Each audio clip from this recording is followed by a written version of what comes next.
The exact moment I knew I was screwed was when Chad slid a manila folder across the HR table, like he was dealing blackjack at a funeral. "We'll easily replace you with someone cheaper," he said, that smug-ass smirk practically tattooed on his face. I didn't say anything back.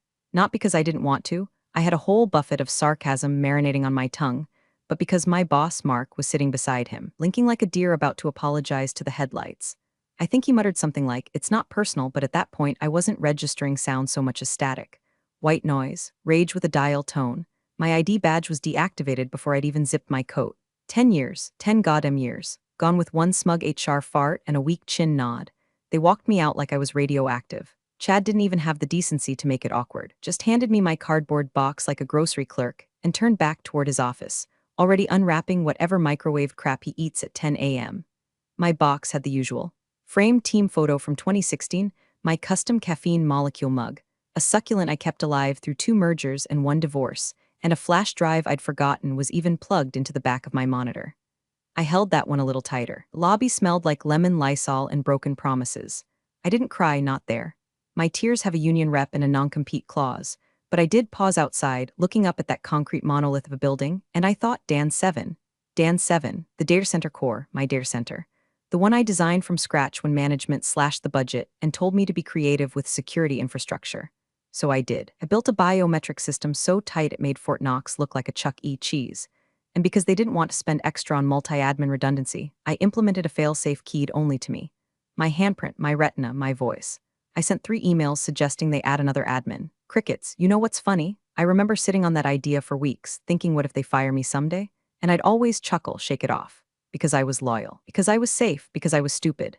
Now, I know this is where half of you are expecting some, but I held my head high and walked off into the sunset nonsense. Nah. I went to my car, threw the box in the backseat, screamed into my steering wheel like a banshee with a Bluetooth headset, and cranked the AC even though it was 40 degrees out. Humiliation tastes like copper and stale gum, in case you're wondering. Still with me? If you are. Me a tiny favor, hit that subscribe button. I'm trying to hit my first 10,000 subscribers without selling my soul or joining an MLM, and every click feels like a middle finger to Chad from HR. Plus, I've got more stories, and trust me, they get worse before they get good. Back to the bloodbath. I started driving, autopilot mode, not even sure where I was going. Half a mile down the road, while sitting at a red light watching some teen talk himself into traffic, I felt it, that flicker. That flicker of something, not hope, not yet, just friction, my brain catching on a jagged memory. The lock, the biometric access panel, the one in the server vault. It took 2 years to get budget approval for that thing. State-of-the-art, triple-layer scan, only one credential. Mine, my voice is the override, my retinas. My goddamn palm print, they never fixed that. I know they didn't because I asked 3 times, and Mark always said the same thing. Let's just circle back next quarter. Well, Mark, buddy, you're about to be doing laps around that locked door. Suddenly, I wasn't sad anymore. I wasn't even angry. I was curious. Curious how long it would take them to realize that the thing they just threw out with a $50 Amazon box was also the only person who could get them back in. I turned off the radio. The silence in the car was delicious now, like pre-thunder air, thick with possibility. My phone buzzed once, then again, 2 missed calls from unknown number. I didn't answer, not yet. When I got home, the silence hit like a body slam. No whir of the office air purifier, no hum of background chatter, no keyboard clacks from the cubicle next to mine where Brian used to type like a caffeinated woodpecker. Just the heavy, almost theatrical quiet of a house that wasn't ready to have me in it during daylight hours. I dropped my box on the kitchen counter. The succulent tipped over and spilled dirt like it had finally given up too. I stared at it for a solid minute before deciding, yeah, me too, buddy. I didn't bother to unpack. What was I gonna do? Hang my employee of the quarter plaque over the trash can. I booted up my laptop with the grace of a woman 48 hours from becoming a cautionary LinkedIn post. The job sites all greeted me with that same chirpy energy that feels like getting hit in the face with a Nerf bat. Hi, Jennifer. Ready to find your dream job? Yeah, sure. I'll just sort by companies that haven't replaced me with a 24-year-old named Kevin. I clicked around half-heartedly. My fingers moved, but my brain didn't. Just static. White fog around every thought. Am I too old for this? Should I dye my hair again? Do I still have that blazer that doesn't make me look like a school principal on trial? I had a folder titled Career 2.0 that hadn't been opened since the first Trump presidency. I opened it, closed it, stared at it like it had cursed me in Latin. Then the calls started. First one, unknown number. Second one, unknown number. Third one, same thing, like clockwork. Spaced out every 15 minutes like someone was slowly panicking in 4-minute increments. I let them all ring. No way in hell I was playing tech support for the company that tossed me like expired yogurt. Instead, I opened a new tab, and started typing out a resume summary that felt more like an obituary. Seasoned IT architect with over 15 years of experience in secure infrastructure and enterprise-level data operations. It all read like lies, or worse, truths no one cared about anymore. The fourth call came through right as I was rewriting my bullet points for the third time. My phone vibrated against the table like it was trying to break free and run. I picked it up, thumb hovering over the red decline button. Then I saw the message. It was from Carla, the only person in accounting with a sense of humor and a decent moral compass. Carla, hey, weird question, but no one can get into the server room. At all. Did you change the code before you left? I stared at it. Read it again, then again. My lips curled into something between a smirk and a snarl. I typed exactly one word, me. Nope, no emoji, no explanation. Just the clean, satisfying thud of a truth bomb. A few seconds passed. No response. I imagined Carla holding her phone, eyes wide, slowly looking up at the blocked-off entrance to DAN7, wondering just how deep this rabbit hole went. I turned my phone on silent, walked to the kitchen, poured a glass of red the size of a medium soup bowl, and then I sat down on the couch like a queen settling into her throne of petty satisfaction. Because now it wasn't grief anymore, not sadness, not confusion. Now it was anticipation. That slow, creeping glee when you know the movie's only halfway through and the villain just realized the security cameras don't work. They wanted someone younger, someone cheaper. Let's see how much Kevin cost them by sunrise. The first voicemail hit around 2:41 p.m., barely 3 hours after I told Carla nope. I was halfway through binge-watching some garbage reality show involving couples screaming at each other in IKEA when my phone lit up with a number I didn't recognize, but it wasn't unknown this time. They were getting smarter, desperate. Voicemail 1, hi, this is Kevin. I think you were the previous IT administrator. I'm just calling to, ask if you could send over the admin credentials for the DAN7 core. Kinda urgent. You might have forgotten to leave them behind, haha. The forced laugh at the end made me pause the TV. So this is the guy. Kevin sounded exactly like I imagined, voice cracking under the weight of overconfidence. Barely shaven man-boy who probably had a startup once and called himself a tech disruptor because he installed Linux on his mom's laptop. I didn't listen to the whole message right away. I just let it marinate while I refilled my wine glass. Let it breathe. By the time I was back on the couch, phone in hand, the second voicemail was already in. Voicemail 2, 3:12 p.m. Hey Jennifer, it's Kevin again. Just following up. Still waiting on those credentials. We're kinda locked out over here, getting a little weird. Could you maybe give me a call back? A little weird? Honey, you're standing in front of $1 million coffin that only opens to my handprint. Weird doesn't even cover the prologue. Voicemail 3, 4:20 p.m. I'm gonna need those credentials like ASAP. I don't think you realize the position you're putting everyone in right now. This is affecting operations, and there it is. The shift, the first whiff of panic. I pictured him standing outside DAN7, maybe still wearing his lanyard from new hire orientation, pit stains blooming like reverse flowers on his baby blue button-down. Probably tapping the glass with increasing urgency, watching it sit there like a tombstone. A blinking red light, a solid steel wall, unmoving, indifferent. Welcome to the machine, Kevin. By voicemail number 4, he dropped all pretenses. Voicemail 4, 5:03 p.m. Look, I know we didn't exactly get off on the right foot, but this is really serious. I've got people breathing down my neck. I need to get into the server room, or Christ, someone needs to. Can't you just help out, please? I played that one twice. There was something magical about the way he said please. Like it physically hurt him. I didn't feel bad, not even a little. That part of me, the part that used to feel guilty, that would have rushed in to save the day out of some martyr's sense of duty, had curled up and died somewhere between Chad's smirk and the sound of my ID badge getting denied at the turnstile. The fifth message was almost tender. Voicemail 5, 6:47 p.m. Hi Jennifer, Kevin again? I don't know what to do. The CTO's here now, he's not happy. I told them you might have. Maybe you had a reason for not leaving the access. Maybe they didn't treat you right. I don't know. But can you please just help us? Even if it's just temporary. I closed my eyes and pictured Kevin sitting on the floor outside DAN7, arms wrapped around his knees, rocking slightly as the executive team paced behind him like caged tigers. The smell of burned pizza from the overworked breakroom microwave. The click-click-click of someone's heels as they stormed past for the 5th time. This was no longer desperation. This was penance. I didn't reply, not yet. The longer I waited, the more expensive their apology would become.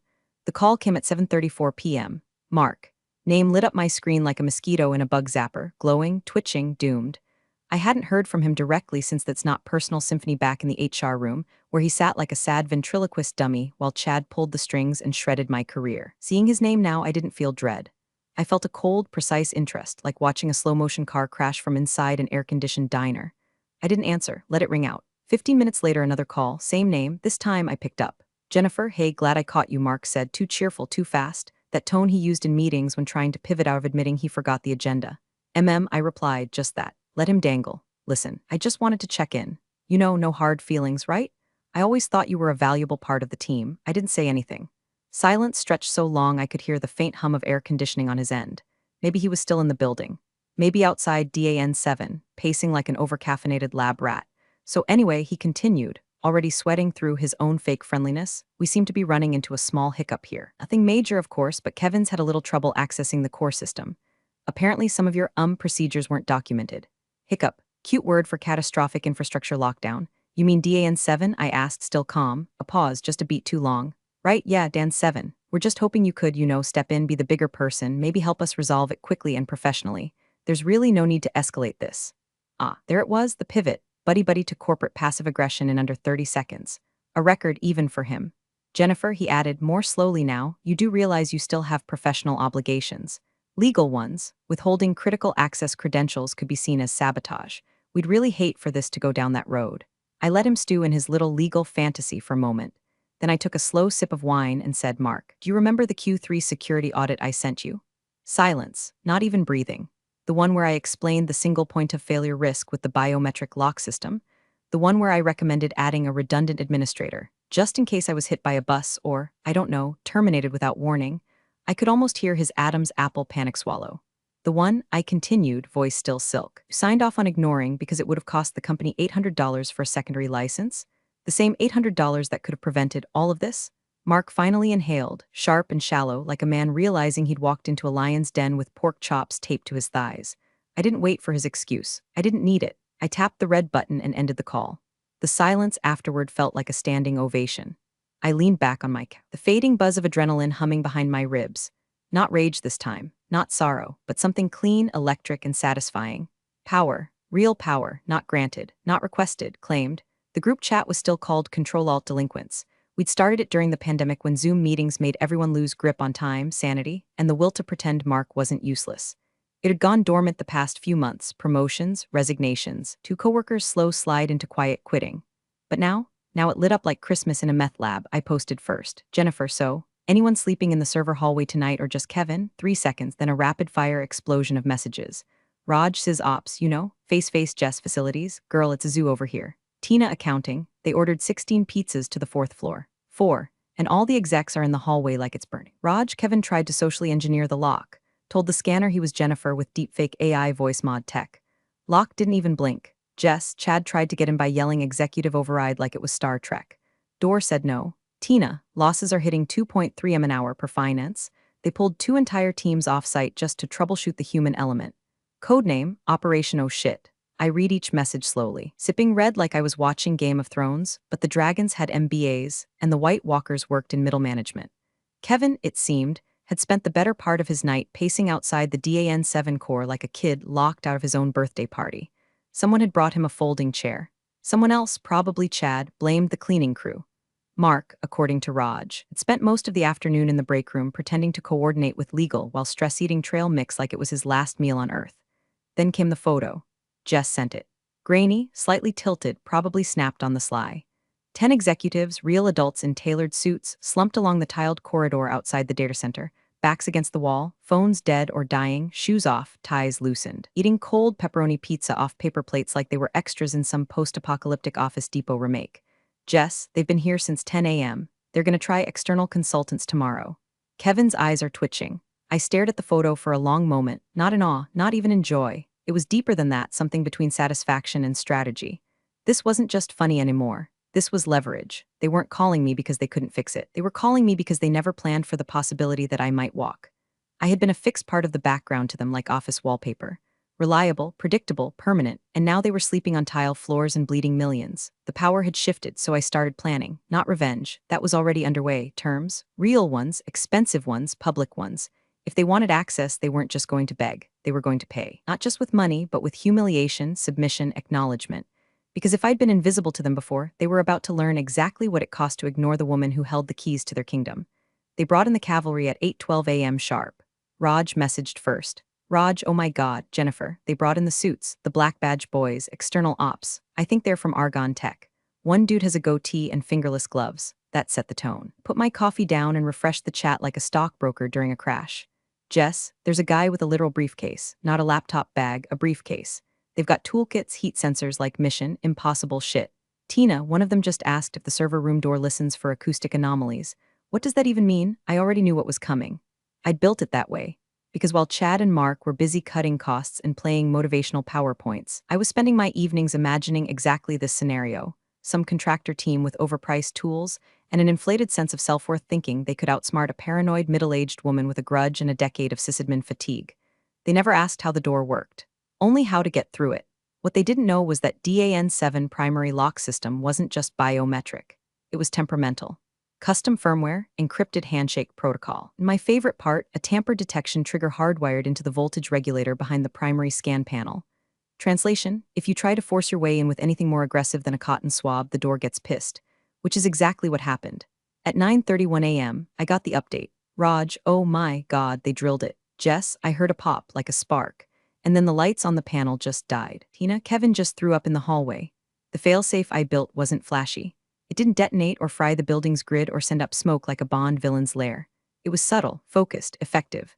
A localized electromagnetic pulse burst that fried the lock's internal controller, scorched the ID bus, and wiped all local access logs. Every credential, every backup token, every manual override, gone. They hadn't just locked themselves out, broken the keyhole. Jess, consultants are freaking out. One of them just asked if there's anyone still in the org who can decrypt the logs. Raj, Kevin raised his hand. They ignored him. Tina, Mark is pacing like a divorced dad at a Chuck E. Cheese. I laughed so hard I nearly spilled my coffee. Not out of cruelty, though, yeah, it helped, but because I had told them this would happen. I gave them every chance, every warning, every audit. They chose to gamble my knowledge against an $800 license they didn't want to approve. Now they were looking at hardware replacements. Downtime stretching into the days. Entire client operations suspended. The server room wasn't just sealed, it was neutered. The floor outside DAN7 had become their new office, and they still hadn't called me. Which was fine, because when they did, they weren't getting Jennifer the employee. They'd be paying Jennifer the contractor, and I was about to be the most expensive mistake they ever made. The call came at 11:04 a.m., 2 days after they thought they could replace me with someone cheaper. Not from Chad, bless his useless little heart. Not from Mark, who by now had probably molted into a full anxiety rash. It came from her. Janine Carlson, Chief Operating Officer, woman who usually only spoke during town halls to thank everyone for leaning in and embracing scalability. I'd only ever seen her from a distance, on stage, in heels that cost more than my month's rent, speaking like her soul had been uploaded into a Google Slides deck. Now her voice came through my phone cracked and brittle, like a porcelain mask about to shatter. Jennifer, thank you for picking up. I didn't say anything. Let her fill the space. Let her earn the silence. I want to start by saying this situation has escalated far beyond our expectations, and we recognize your unique role in our infrastructure strategy. Unique, like I was a seasonal flavor of soda. We're prepared to offer you your previous position with a title bump and a raise. Significant raise, benefits retroactive, full reinstatement.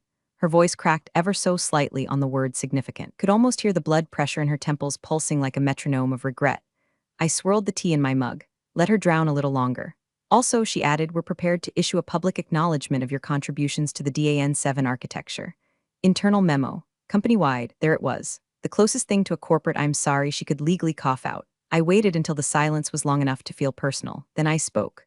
No, a full beat. Confused inhale. I'm sorry. I'm not interested in rejoining your organization. I'm no longer an employee. I'm a consultant now. My rate is $200,000 for a 4-hour engagement. Wired in advance. Janine choked slightly, tried to disguise it as a cough, failed. That's a Jennifer, that's highly irregular. Not for a firm hemorrhaging millions an hour because it forgot who held the keys. She tried to pivot. There's still protocol. Legal review, procurement steps. There are no more steps, I said, voice flat. There's just the wire or the downtime continues. Another long pause, and you'll guarantee system restoration. I'll give you access. I'll rebuild the interface if I have to, but there are also non-financial conditions. She exhaled like the breath cost her. Of course. What are they? 1. Chad stands in front of the entire IT department and reads a written apology. I want it recorded. I want it distributed. Internal Slack minimum. Okay. 2. Mark does the same, in person at the next all hands. Both are doable. Anything else? 3. My name goes on the DAN7 architecture as primary designer, retroactively. Documented, understood. 4. You don't speak to me again unless I invoice you. I heard her lips part to respond, then close again. We'll have the funds wired within the hour. Good. I'll send banking details. Don't delay. You're paying for every minute you wasted thinking I was disposable. And I hung up, didn't even smile. It wasn't over yet, but now they knew who was writing the ending.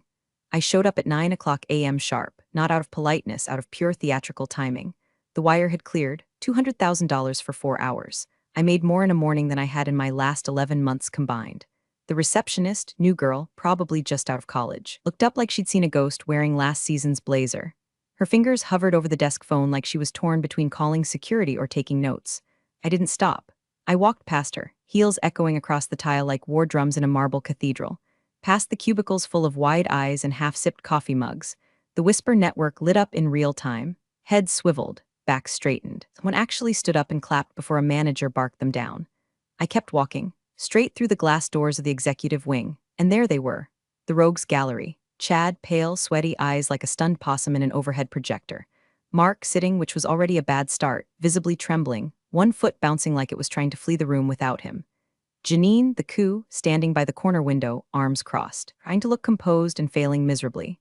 Her shirt was wrinkled, her confidence even more so. Not one of them spoke, not at first. Chad opened his mouth. I raised a hand. He shut it like someone had hit mute. I walked past them, across the polished floor that had once squeaked under my sneakers when I stayed late patching back-end failures they barely understood, to Dan 7.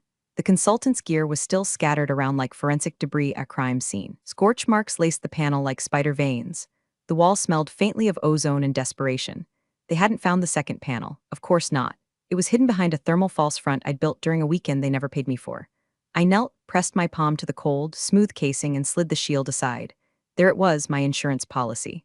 I activated the hidden Bluetooth sync on my phone, authenticated via Retina, VoicePrint, and Thumb. System recognized me in under 4 seconds. The reboot took 90. During that minute and a half, no one spoke. No one dared. The lights flickered, a soft chime.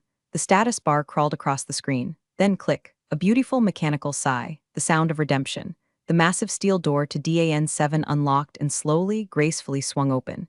Air whooshed out of the room like it was exhaling after days of suffocating and incompetence. I stood, turned, faced Janine, who had stepped forward with that old executive posture, but her eyes said thank you in 12 different dialects of regret. My 4 hours are up. I didn't wait for a response, didn't shake a hand, didn't let them fumble through a closing statement or ask for clarification. I walked, past the flaking silence, past the rows of monitors that used to buzz under my care, past the very men who thought they could replace a legacy with a LinkedIn post. No nod, no wave, just the door hissing closed behind me. Let them figure out the rest. They bought 4 hours, not peace of mind, not forgiveness, not a second chance, just the beginning of a reckoning. And I hope every damn bite reminds them who built their empire and what it cost to forget her. Thanks for watching, you cubicle warriors. Hit that subscribe button. Unless you're my old boss, then you're on your own. Revenge of the coffee pot strikes again.